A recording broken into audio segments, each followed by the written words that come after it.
मी जेव्हा दिल्लीहून मुंबईला महाराष्ट्र टाइम्समध्ये आलो आणि भारत कुमार राऊत आणि आम्ही सगळे कलिक प्रकाश अकोलकर, संजीव साबळे, त्या महाराष्ट्र टाइम्सचा खप कमी होता, तर वाढवायचा कसा? आता कदाचित माझं उत्तर तुमच्या प्रश्नाला छेद देणार असेल. आम्ही सांगितलं तरुणांची बोली भाषा आपण दररोज वर्तमानपत्रात वापरायची.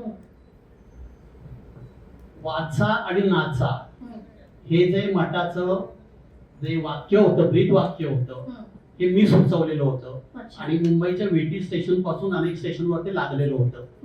तर तरुणांच्या भाषेमध्ये जर आपण वापरलं तरच आपला अंक वाढू शकतो, यावर आमचं एकमत झालं आणि मठाने 1 लाखाचा खप एका वर्षात 2 लाखांवर नेला. हे सगळं भारत कुमार राऊतच्या नेतृत्वाखाली, मार्गदर्शनाखाली घडलं. उदाहरणार्थ राडा, राडा हा शब्द पूर्वी येत नव्हता. आज सगळे वर्तमानपत्र राडा वापरतात. मारामारी झाली की राडा झाला. आपल्याला पूर्वी राडा म्हणजे अरे वापरतात काय विषय. आता इंग्लिश पेपर सुद्धा घेराव वापरतात ना, मोर्चा वापरतात ना. कितीतरी शब्द मराठीचे इंग्रजीकरण झालेलं आहे, तसे इंग्रजीचे अनेक शब्द मराठीत आलेले आहेत किंवा बोली भाषेतले शब्द मराठीत आलेले आहेत. त्यामुळे आपण नाक मोरण्याचं काही कारण नाहीये.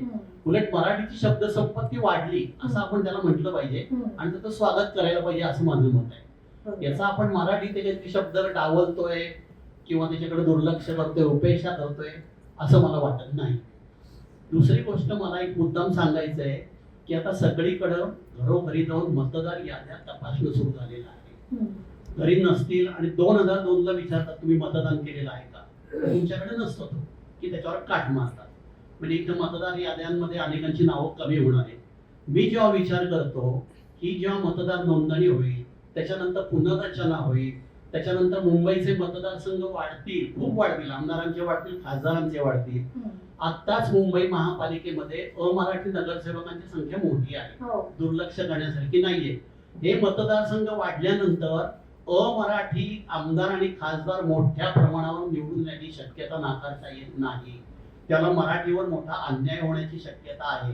आणि हे झाल्यानंतर आज सगळीकडे जो मला धोका वाटतोय, म्हणजे बुलेट ट्रेन येते, हा रोड होतोय, तो रोड होतोय, कोस्टर होतोय, समृद्धी मार्ग होतोय, अटल सेतू होते वगैरे वगैरे, हे सगळं काय आपल्या मराठी माणसासाठी होत नाहीये. एवढी जी इन्व्हेस्टमेंट प्रचंड होती आहे, उद्या MMR रिजनचं केंद्रशासित प्रदेश झाला तर मला आश्चर्य वाटणार नाही. आणि त्यावेळेला संयुक्त महाराष्ट्राच्या लढ्यासारखे डांगे, यात्रे, धुळू, कोठारी, प्रबोधनकार हे कोणीही त्यावेळेला नसणार. बाळासाहेब ठाकरेंच्या आवाजानुसार सगळा मराठी माणूस बाहेर, त्यावेळेला तेही नसणार. त्यावेळेला मग मशाल कोण पेटवणार असा मला एक धोका वाटतो. मी खरं सांगतो तुम्हाला, या पद्धतीने सगळं चालू आहे. आज मलाकडे अनेक लोक येतात की नोकऱ्यांसाठी वेगवेगळ्या हाऊसेसमध्ये, प्रायव्हेटमध्ये, मराठी उद्योग समूहांमध्ये, इंग्रजी आपल्या सगळ्या उद्योग समूहांमध्ये मराठी लोकांना जवळ करत नाहीत, मराठी अर्धही बघत नाहीत. हे सगळीकडे चाललेलं आहे आणि मराठी लोकांना डावललं जातंय.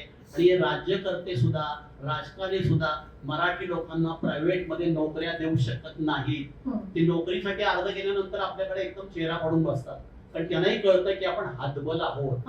ही आज मुंबईची परिस्थिती आहे. दुसरी गोष्ट, बाळासाहेब ठाकरेंनी झोपडपट्ट्या वाटाव्या म्हणून SR योजना काढली. सगळीकडे टॉवर सुरू झाले. या टॉवर मध्ये कोण राहायला येतोय? मराठी माणूस राहायला येतोय. हा काय मराठी मतदार आहे? मराठी लोकांना मतदान देणार आहे? म्हणजे बाळासाहेबांनी ते चांगल्या हेतूसाठी केलं, त्यामुळे मुंबईचा टॉवर्सचा संपूर्ण विळखा पडलेला आहे. त्याचा फायदा कोण घेत आहे तुम्हाला माहिती आहे. आणि मराठी माणसाची कुठल्या कुठं, टिटवाळा गेला, अहमदनगर गेला, बदलापूर गेला, आणखी लांब लांब लांब लांब गेला आणि त्याच्यावर पुन्हा अवस्था वाईट झालेली आहे. त्यामुळे एक मराठी भाषेचं गंडांतर आहे, मराठी माणसांवरही गंडांतर आहे.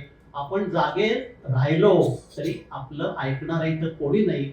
मुंबईवरचा आपला हक्क आपण कधीच गमावलेला आहे. आणि आजचे राज्यकर्ते असो किंवा कालचे राज्यकर्ते असो, मराठी माणसाच्या हिताची कोणालाही काळजी नाहीये. आणि सगळ्यात महत्वाचं म्हणजे विरोधी पक्षात कोणाला राहायचंच नाहीये. त्यामुळे हा सगळा अधिक प्रश्न झालेला आहे. त्यामुळे तुम्ही निवडून गेला की तो कधी जातो आपल्याला कळत नाही, कोणाला मत देतो तर काय पत्ता लागत नाही. त्यामुळे आपली काळजी करायला कोणीच नाही. अशा वेळेला आपण सगळ्यांनी एकजूट ठेव करून दबाव गट निर्माण केल्याशिवाय आपल्याला कोणी वाली राहणार नाही असं मला वाटतं.